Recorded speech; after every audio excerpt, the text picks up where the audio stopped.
excuse. And once that happens, the suffering does not vanish, but it changes form. It becomes something you can carry instead of something that carries you. Think of a mistake you made years ago, something you have never fully told anyone. It sits inside you. It shapes how you see yourself. It whispers when you are alone. Now imagine saying it out loud, not to justify, not to explain, just to say, "This happened, I did this, I have been carrying it." Would that change the weight? Dostoevsky believed it would, not because confession erases consequences, but because it stops the internal fracture.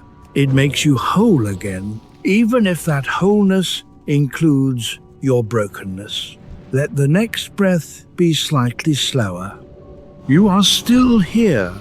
That is not small. Chapter 10. The Psychology of Confession. Confession, in Dostoevsky's novels, is never easy. It is not a relief. It is not cathartic. It is terrifying. Because to confess is to surrender control. It is to stop performing, to stop managing your image, to stop pretending you are someone you are not. And for someone like Raskolnikov, someone who has built his entire identity on being exceptional, on being above ordinary morality, confession feels like death. But here is the paradox. He has been dying anyway. The secret has been killing him slowly. The performance has been exhausting. The divided mind has been unsustainable. And confession, as brutal as it is the only way to stop dying. Sonia does not force him. She does not lecture. She simply sits with him. And at a certain point, she opens the Bible and reads to him the story of Lazarus, the man who was dead for 4 days and was called back to life.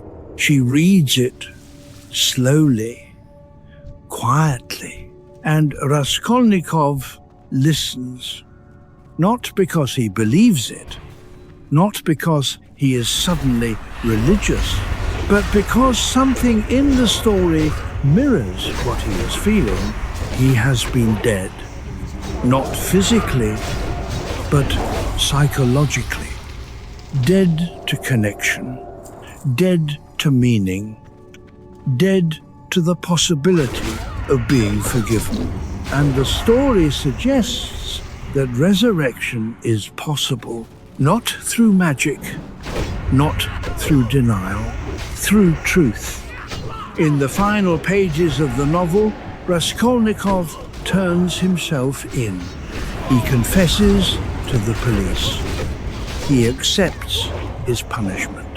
But the real transformation does not happen in the police station. It happens afterward, in prison, in Siberia. There, in forced stillness, with nothing left to prove and nowhere left to hide, something inside him softens. He stops arguing with himself. He stops justifying. He stops performing.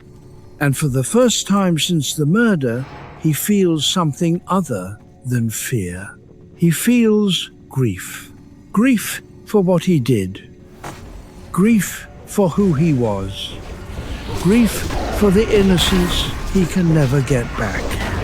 And grief, Dostoevsky suggests, is the beginning of healing, because grief is honest.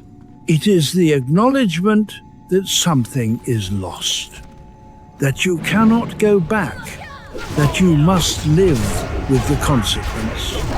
But it is also proof that you are still human, that you still care, that you are not beyond feeling.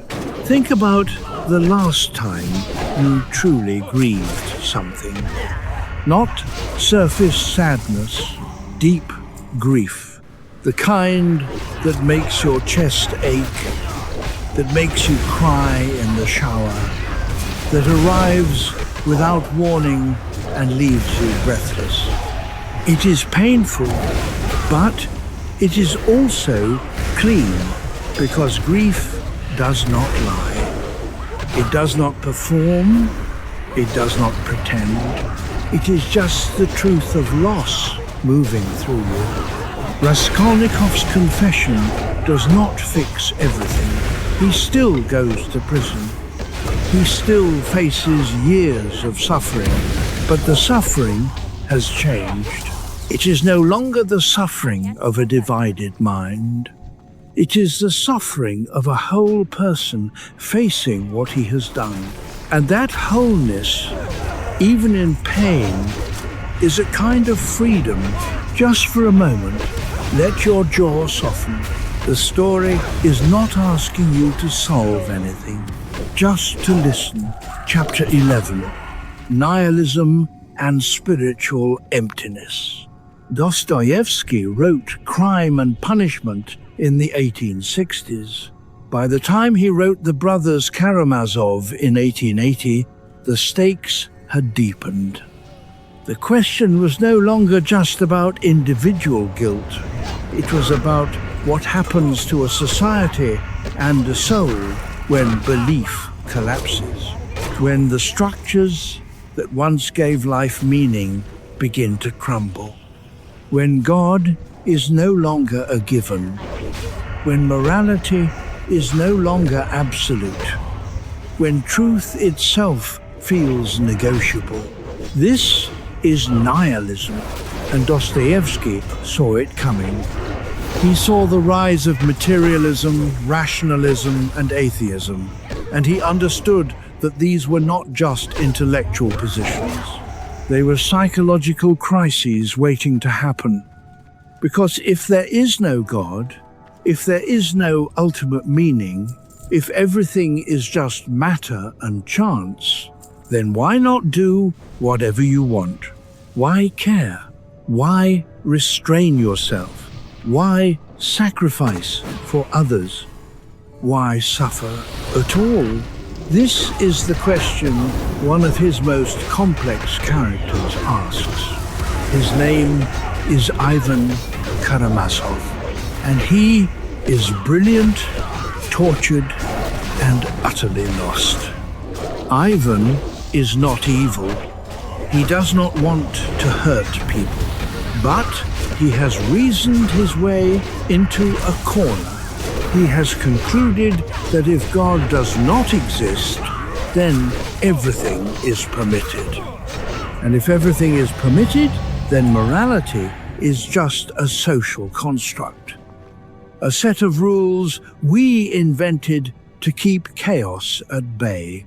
But underneath the rules, nothing.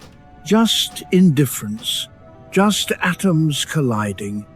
And if that is true, then all the suffering in the world, the pain of children, the cruelty of history, the injustice that never gets corrected, is meaningless. And Ivan cannot accept that. So he rebels, not by committing crimes, not by hurting others, but by refusing to participate in a universe that allows innocent suffering. He says, "Even if God exists, I return my ticket. I do not want heaven if it was built on the suffering of one innocent child." This is not atheism. This is moral